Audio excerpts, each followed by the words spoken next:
আসসালামু আলাইকুম। আজকে আপনাদের সাথে মাছ ধরা কেন্দ্রিক ব্যতিক্রম একটি ঘটনা শেয়ার করতে যাচ্ছি। আপনারা হয়তো মাছ ধরা কেন্দ্রিক অনেক ঘটনা এর আগেও শুনেছেন। কিন্তু আজকের ঘটনাটা এইজন্য একটু ব্যতিক্রম বলছি কারণ এই ঘটনাটি শুরু হয়েছিল ১৯৬০ এর দশকে।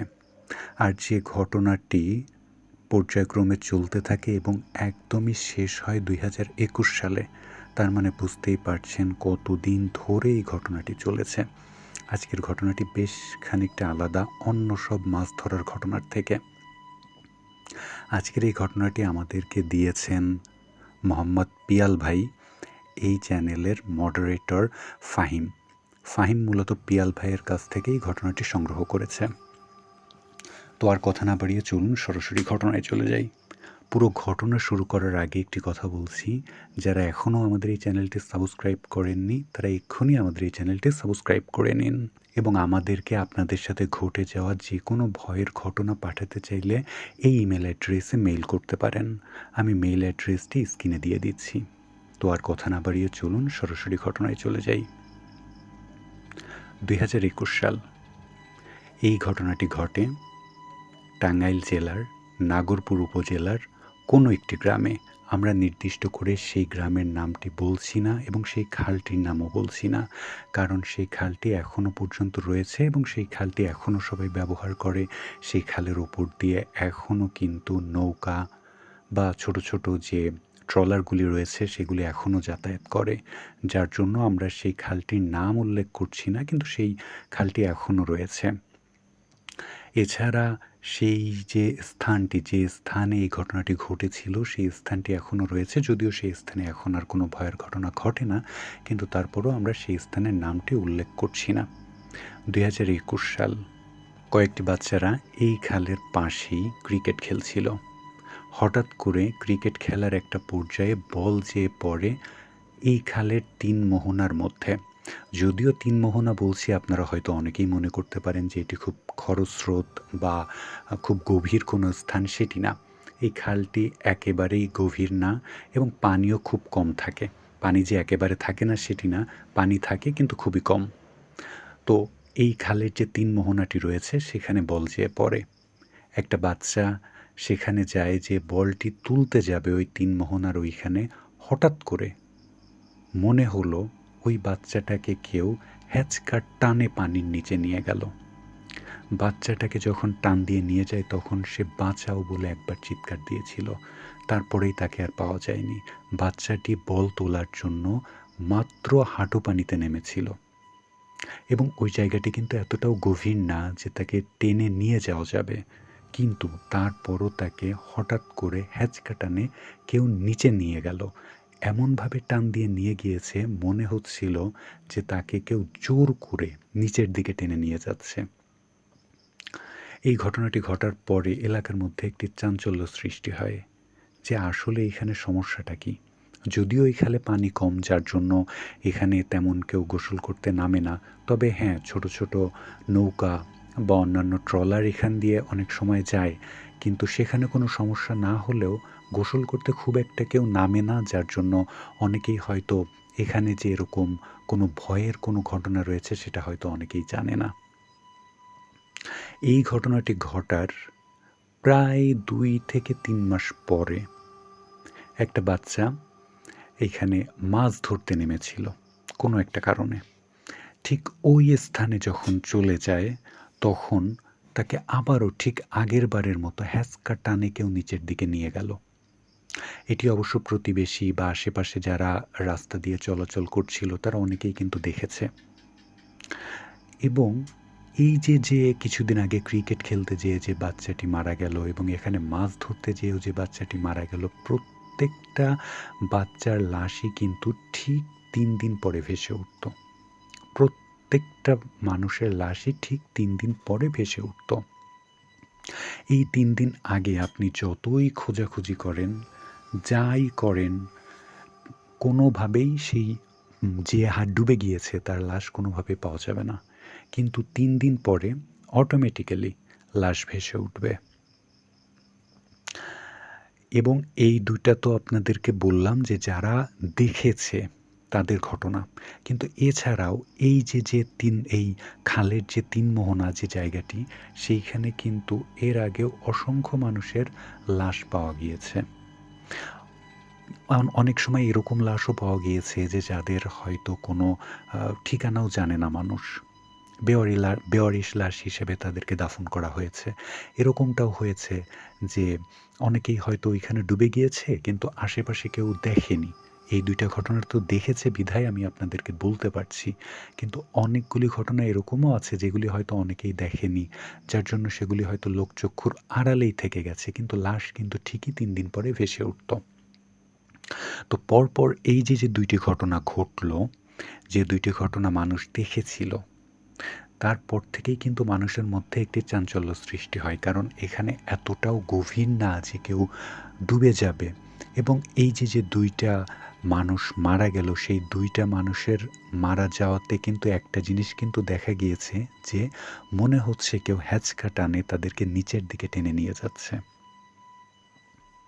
তারপরে এইখানে আর বিষয়টি যদি এখানে অনেক বেশি গভীর হতো, তাহলে বিষয়টা অন্যরকম ছিল। যেহেতু জায়গাটি একদমই গভীর না, যার জন্য অনেকের মনের মধ্যেই কিন্তু একটা প্রশ্ন উকি দিচ্ছিল যে এখানে আসলে কোনো অলৌকিক কোনো সমস্যা আছে কিনা?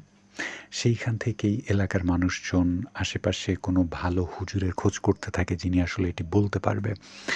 তো ঠিক এরকম খোঁজ করতে, করতে ২ গ্রাম পরে একজন হুজুরকে পাওয়া যায় যিনি আসলে অনেক ধার্মিক একজন মানুষ। তাকে টোটাল বিষয়টি বলা হয় যে এখানে অনেক সময় অনেক বেওয়ারিশ লাশ পাওয়া গিয়েছে। এছাড়াও অনেক মানুষ হঠাৎ করে এখানে ডুবে মারা গিয়েছে যদিও পানি কম। এছাড়াও মানুষের দেখা চোখে পরপর ২ টি এরকম মানুষ মারা গেল। একজন ক্রিকেট খেলতে যেয়ে এবং আরেকজন মাছ ধরতে যেয়ে। তো হুজুরকে যখন এই বিষয়টি বলা হয় তখন হুজুর বলে, "আচ্ছা ঠিক আছে, আমি এই বিষয়টি আপনাদেরকে জানাবো। তবে আমাকে ২ থেকে ৩ দিন সময় দিতে হবে।" তো হুজুর তার কথা মতো ২ থেকে ৩ দিন পরে এলাকাবাসীদের ডাকে এবং ডাকার পরে উনি যে কথাটি বলে সেটি শুনে রীতিমতো এলাকার মানুষ অবাক।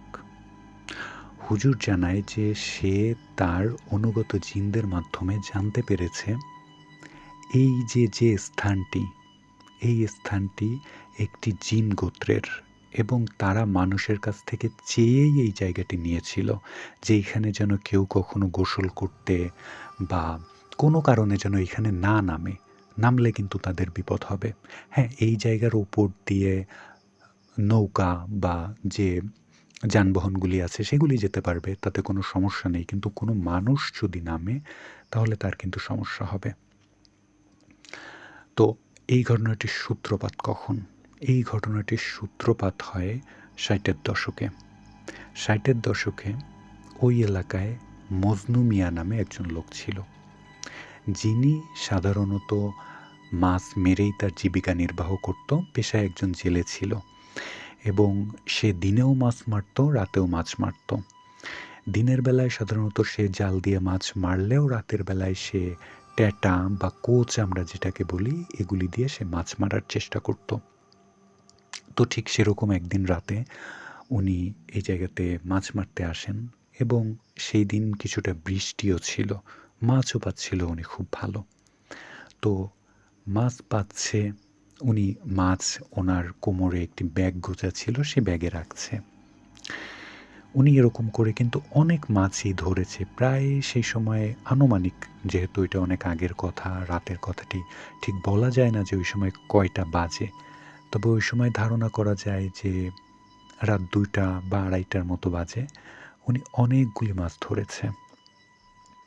তো মাছ উনি ধরছে, ধরে ব্যাগে রাখছে। এরকম করে তো উনি মাছ অনেকক্ষণ ধরেই ধরছে। কিন্তু উনার ব্যাগটা যতটা ভারী হওয়ার কথা, ঠিক অতটা ভারী কিন্তু ওনার কাছে লাগছে না। সাধারণত আমরা যদি ব্যাগের মধ্যে কোনো কিছু রাখি, তাহলে সেই ব্যাগটি যদি আমরা হাতে ধরি বা ক্যারি করি, আমাদের কাছে কিন্তু যথেষ্ট ওজন বা ভার মনে হবে। কিন্তু সেই ব্যাগটি কিন্তু একদমই সেরকম ওজন বা সেরকম ভার ছিল না। যার জন্য ওনার মনে একটু সংশয় হয় যে আমি এত মাছ ধরছি, আমার মাছগুলি যাচ্ছে কোথায়? এটা মনে করে যখনই উনি ব্যাগের দিকে তাকায় এবং ব্যাগের দিকে তাকিয়ে উনি দেখতে পায় চিকন লিকলিকে একটি হাত ব্যাগের মধ্যে ঢুকিয়ে মাছ নিয়ে চলে যাচ্ছে, কিন্তু উনি তাকিয়ে কিন্তু শুধুমাত্র হাতটিই দেখতে পায়। উনি কোনো অবয়ব বা কোনো ফিগার কিন্তু দেখতে পায় না। তার মানে বুঝতেই পারছেন যে সে কতটা দূরে ছিল এবং তার হাতটি কতটা লম্বা ছিল।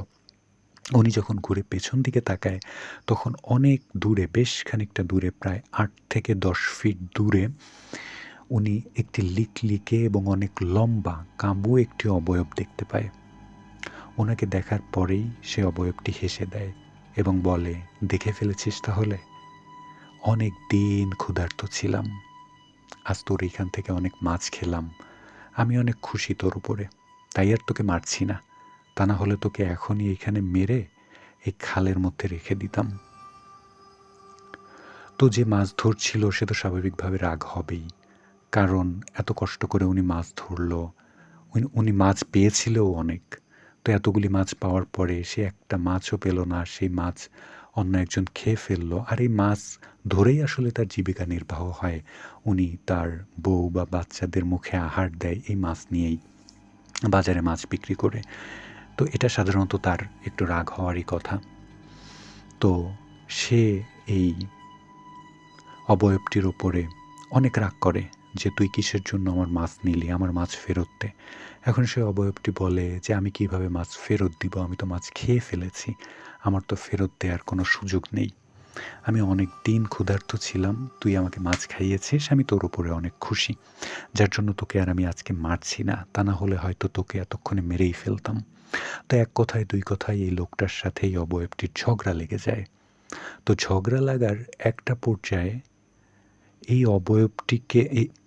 ঝগড়া লাগার একটা পর্যায়ে অবয়বটির চোখ বরাবর উনি কোস দিয়ে একটা জোরে ঘাই মারে, যাতে করে এই অবয়বটির একটি চোখ নষ্ট হয়ে যায়। এবং তখন এই অবয়বটি বলে, "আমি তো তোকে মারতাম না।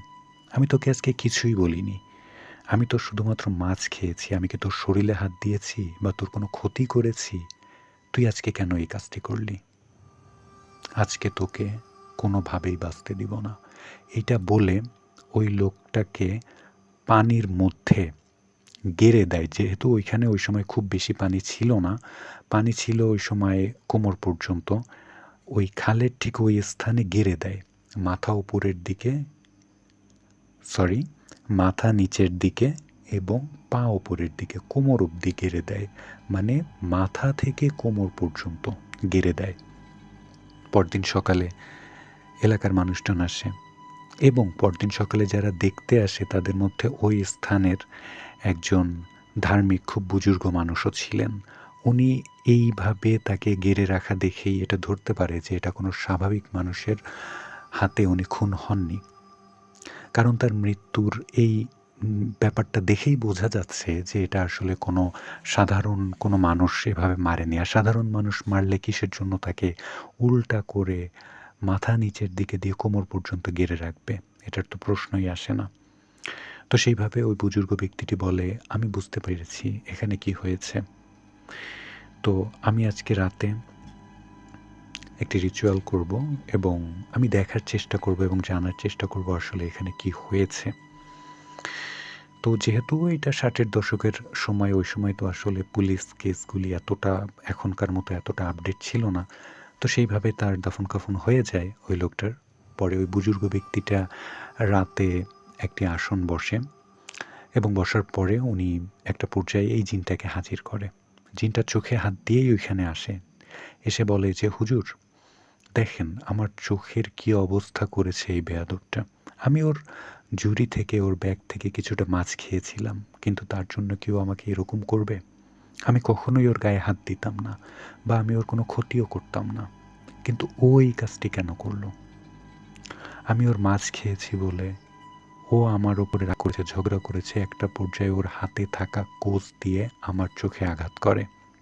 যার জন্য আমি রাগ করে আমি ওকে নৃশংসভাবে হত্যা করেছি। খালের এই ৩ মোহনার এই জায়গাটায় আমি এবং আমার পরিবার থাকি। আমরা কখনো কাউকে খুব বেশি কোনো ক্ষতি করা বা কাউকে ভয় দেখানো এই ধরনের কাজ আমরা কখনোই করি না। হ্যাঁ, আমরা অনেক সময় মাছ যদি কেউ ধরে নিয়ে যায় বা এখানে যদি কেউ মাছ ধরে সেইভাবে আমরা মাছ খাই তাদের কাছ থেকে নিয়ে, কিন্তু কারোর কোনো ক্ষতি করি না। তো আমি তো ওর কাছ থেকে শুধুমাত্র মাছই খেয়েছিলাম। তার জন্য কী কারণে সে আমার এই চোখটি অন্ধ করে দিবে? এটা তো ওর অপরাধ হয়েছে। তো ওইখানে যে বুজুর্গ ব্যক্তিটি ছিলেন তিনিও বললেন যে হ্যাঁ, এটি তার ভুল হয়েছে। আর হ্যাঁ, যেহেতু সে ভুল করেছে তার বিনিময়ে তুমি তার জীবন কেড়ে নিয়েছো, তাহলে এখন তো সুদবাদ, সব কিছুই শেষ। তাহলে তুমি চলে যাও। তখন এই জিনটি বলে, "হ্যাঁ, আমি চলে যাব। আমি কারোর কোনো ক্ষতি করব না। তবে হ্যাঁ, এই যে খালের যে ৩ মোহনার যে জায়গাটা, এই জায়গাটি আমাকে ছেড়ে দিতে হবে। নির্দিষ্ট এই জায়গাটুকুই আমার জন্য ছেড়ে দিতে হবে। কারণ এখানে আমি আমার পরিবার নিয়ে থাকি। ভয় নেই। আমি কখনোই কারোর কোনো ক্ষতি করব না। তবে হ্যাঁ, যদি কেউ এখানে নামে, তখন তার ক্ষতি হবে। এছাড়া এই জায়গাটার উপর দিয়ে যদি নৌকা যায় বা ট্রলার যায় বা যেকোনো যানবাহন যায়, কোনো সমস্যা নেই। বা আমরা কোনো মানুষকে সামনাসামনি যেয়ে যে ভয় দেখাবো, এটাও করব না।" তো হুজুরও সেটাতে রাজি হয়ে যায় যে ঠিক আছে, এটাই হবে। তবে তুমি কিন্তু ভুলেও আর কখনো কোনো মানুষের সামনে এসে ভয় দিবা না বা কারোর কোনো ক্ষতি করবা না। এই জায়গাটায় কেউ নামবে না। তো এভাবেই আসলে এই সমস্যাটার সমাধান ওই সময়ের জন্য হয়েছিল। কালের বিবর্তনে আসলে এই ঘটনাগুলি যারা জানতো তারা মারা গিয়েছে। যাওয়ার পরে কালের বিবর্তনে এটা কিন্তু চলতে, চলতে এই পর্যন্ত এসেছে। এর মধ্যে আমি একটি কথা আপনাদেরকে বলি, এর মধ্যে কিন্তু অনেক মানুষই এখানে কিন্তু মারা গিয়েছে। কিন্তু কারোর সামনে আসলে কেউ টেনে নিয়ে যাচ্ছে এরকমটা দেখেনি, যার জন্য হয়তো অনেকেই এটা বুঝতে পারেনি। অনেক সময় কিন্তু এইখানে মানুষের লাশ পাওয়া গিয়েছে। সবাই হয়তো ভেবেছে যে ডুবে মারা গিয়েছে বা কোনো কারণে হয়তো মারা গিয়েছে। কিন্তু এই যে ২ টা ঘটনা, একজন ক্রিকেট খেলতে যেয়ে এবং একজন মাছ ধরতে যেয়ে, এই ২ টা ঘটনা কিন্তু মানুষের সামনেই ঘটেছিল। যে মনে হচ্ছে যে হ্যাঁচকা টান দিয়ে নিয়ে যাচ্ছে। যার জন্য মানুষ কিন্তু ওই সময় এটা বুঝতে পারে। তো এতক্ষণ ধরে এই ঘটনাগুলি বলল কিন্তু এই যে হুজুর, যার কাছে আসলে গ্রামবাসীরা গিয়েছিল। তো হুজুর পরবর্তীতে জানায় যে আসলে এই যে জায়গাটি, এই জায়গাটা থেকে কোনোভাবেই এই জিনদেরকে সরানো যাবে না। কোনোভাবেই সরানো যাবে না। আমি এই জিনদের সাথে কথা বলেছি আমার অনুগত জিনের মাধ্যমে। তো এই জায়গা থেকে তাদেরকে সরানো যাবে না। তবে হ্যাঁ, অনেক কষ্টে আমি তাদেরকে এইটুকু অন্তত কনভিন্স করেছি যে তারা আর কোনো মানুষকে মারবে না। তবে না পারতে এই নির্দিষ্ট জায়গাটায় কেউ যেন না নামে। কিন্তু যদি জেনে কেউ নামে তার হয়তো কোনো ক্ষতি তারা করতেও পারে, এটার কোনো গ্যারান্টি নেই। কিন্তু না জেনে যদি কেউ নামে তার কোনো ক্ষতি করবে না। এছাড়া এই জায়গাটার উপর দিয়ে তো আগেও বলা হয়েছে যে নৌকা বা যেকোনো যানবাহন যেতেই পারবে। তো এইভাবেই হুজুর জানায় যে আমি আমার অনুগত জিনের মাধ্যমে আমি এই সমস্যাটি এই পর্যন্ত সমাধান করার চেষ্টা করেছি। ১০০% বলা যায় না যে সমস্যাটির সমাধান হয়েছে, তবে ৯০% এই সমস্যাটির সমাধান হয়েছে। কারণ ওই জিনরা জানিয়েছে যে কেউ যদি না জেনে এখানে নামে তার কোনো ক্ষতি আমরা করব না। আর একেবারেই না পারতে যদি কেউ এখানে একেবারেই খুব বড় কোনো সমস্যা নামতেই হবে, সেই ক্ষেত্রে যদি কেউ নামে তাহলেও আমরা কোনো সমস্যা করব না। কিন্তু জেনে বুঝে ইচ্ছা করে কেউ যদি এখানে নামে তার সমস্যা আমরা করলেও করতে পারি। তো হুজুর এইজন্য বলে দেয় যে নির্দিষ্ট এই জায়গাটাতে কেউ না পারতে কেউ যেন না নামে। যদি কেউ এইখানে কোনো দরকার ছাড়া যদি না নামে তাহলে আ এই জিনরা তাদেরকে কোনো ক্ষতি করবে না। এটি বলেই হুজুর চলে যায়। তো লিসেনার্স, এই যে জায়গাটি, এই জায়গাটি কিন্তু নাগরপুর উপজেলার যে খালটির কথা বললাম, ৩ মোহনা, এই ৩ মোহনার এই জায়গাটি কিন্তু এখনও রয়েছে। সঙ্গত কারণে ঠিক এইজন্যই আমি কিন্তু নির্দিষ্ট ওই জায়গাটার নাম কিন্তু বলিনি বা গ্রামের নামও কিন্তু আমি আপনাদেরকে উল্লেখ করিনি। তো এই ছিল ঘটনা। ঘটনাটি আমার কাছে অনেক বেশি ভালো লেগেছে কারণ এই ঘটনাটি একটা লম্বা সময় ধরে চলেছে। সাধারণত আমরা যে ঘটনাগুলি শুনি এগুলি খুব ছোট্ট একটা সময় ধরে হয়। কিন্তু এই ঘটনাটি আসলে লম্বা সময় ধরে হয়েছে, যার জন্য আমার কাছে অনেক বেশি ভালো লেগেছে ঘটনাটি। ঘটনাটি কেমন লাগলো অবশ্যই আমাকে কমেন্ট করে জানাবেন। এরকম ভয়ের ঘটনা পেতে অবশ্যই আমাদের সাথে থাকবেন। সবাই ভালো থাকবেন। দেখা হচ্ছে খুব শীঘ্রই। আল্লাহ হাফেজ।